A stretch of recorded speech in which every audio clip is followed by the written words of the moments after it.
In what ways have you tricked your pet?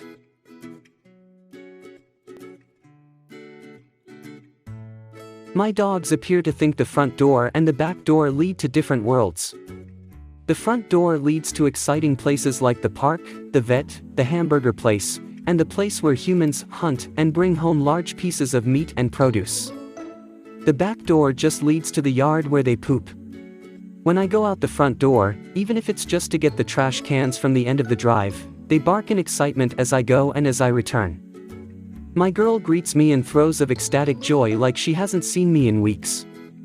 Sometimes, when I don't want them to get worked up, I'll go out the back door. It doesn't matter how long I'm gone, as long as I come back in through that door, they think I've been in the yard and are indifferent to my comings and goings. Harry has a favorite stuffed toy that he chews on and sleeps with. I was cleaning up one day and tossed his stuffy in the laundry. When I gave it back, Harry smelled it then walked away. He missed the stinky, familiar smell of his favorite toy. I understand this. When my son was an infant and toddler, he had a cloth diaper/drool cloth that he carried everywhere to soothe himself while sucking his thumb or pacifier. Once a week I collected laundry including his blankies and did a bleach wash. When I put him to bed that night, he got angry and wouldn't stop crying. He said Brett's mad. I asked why. He said blankie is bad, it doesn't smell good. I sniffed it and it smelled like clean laundry. By washing it, I took away the familiar soothing smell. From then on, unless he had a cold or was ill, I didn't bleach those cloth diaper blankies, just washed them in detergent. Maybe once a month, I would bleach them. I learned to tell him first and had him help to collect all the blankies and put them in a small blanket. I put them in the washer with detergent and bleach. By having him collect them, he knew they would be clean and stinky. His word for chlorine bleach smell. Once I wash Harry's monkey toy, I put it in my bed and sleep on it for a night or two before giving it back to him. Since it has my scent, he doesn't reject it. My dog is on a diet to keep his weight down, because he has hip dysplasia.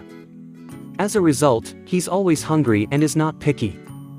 He'll even eat vegetables, and thinks his arthritis pills and flea treatments are tasty dog treats. Trick number 1. Of course, he's a lab, and labs are hoovers with tails, but he's worse than many due to his circumstances. But my favorite trick is when he's outside, and he wanders over to the neighbor's house. When I want him home, and he ignores his name, I yell oatmeal.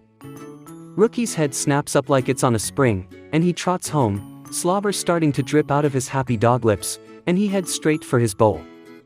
But, for the trick to work every time, there'd better be something there for him. It doesn't have to be oatmeal. Just a treat. The thumbnail pic that is my ID here is of Franz. He was the smartest dog we ever had, and yet he was the only disobedient shepherd we ever had.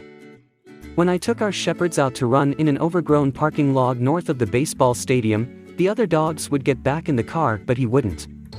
So I would pretend to drive off and leave him, and he would run alongside the car. So I'd stop to let him in and he'd shy off. To anybody watching, it would look like I was abandoning him, which really embarrassed me, so I kept stopping to let him in the car, but he wouldn't get in until we were almost all of the way home. So one day we were driving up Grant Boulevard, a busy arterial, and after I passed Lemoyne Avenue I slowed down to pace him and opened the door. He grinned and kept running up alongside the car, and suddenly I hit the brakes and reached out to grab his collar. I tried that trick again a week later and he didn't fall for it. The same thing happened with other dogs who were not as smart. Trick them once and you can't ever trick them again. Once I was visiting my sister from about 120 miles away. Before I left to go home, she had to leave for work, so I said I'd put her chocolate lab in the house and lock up before I left. Well, that smart dog figured out I was its last hope to stay outside, and nothing I could do would get him to go inside. I tried tugging, pushing, getting a leash out to fool him. No success. I had an errand to run 10 miles in the opposite direction, so I left the dog in the fenced backyard, figuring I'd have to text my sister that the dog just wouldn't go inside. But on the way back, I stopped in again, and had a great idea. Sometimes if a dog doesn't see you for a while, it thinks you've been gone a long time. So I got out of the car and acted like I had just arrived from 120 miles away. The dog got all excited and I played along, and when I let myself back into the house, he followed me without a moment's hesitation. When we got into the kitchen, I petted him and said goodbye, and he looked kind of dejected as I let myself out and locked the door behind me. In subsequent visits, all was apparently forgiven, or most likely forgotten. One of my cats, Bailey, used to ignore dried treats that were still uneaten in the dish from earlier. She wanted fresh treats from the can, so would sit at her dish eyeing me and expecting me to add to the dish from the treat can. I would then take the still closed treat can and shake it over the dish.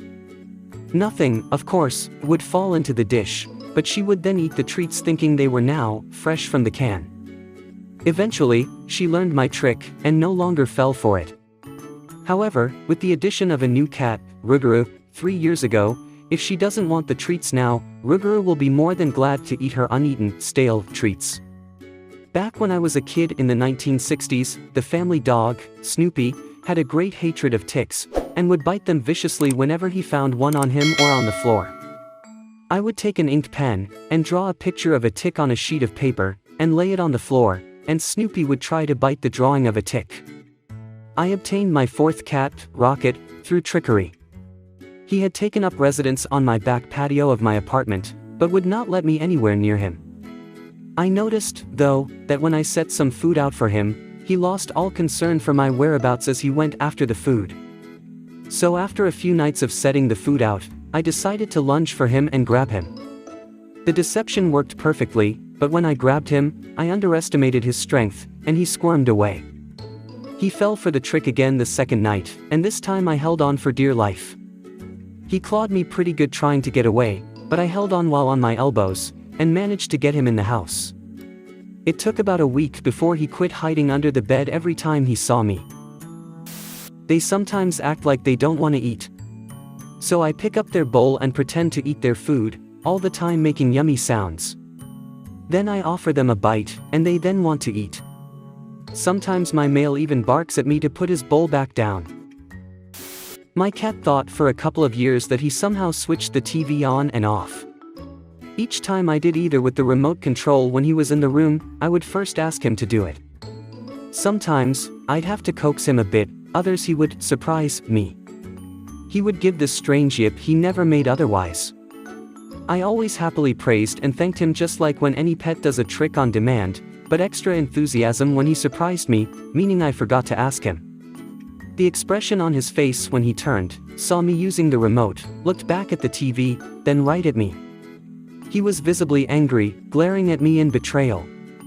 Yes, he cashed in good, with extra kitty treats. Please leave your story in the comments. I would love to make a video on them in the future also. Don't forget to like and subscribe to you never miss a video.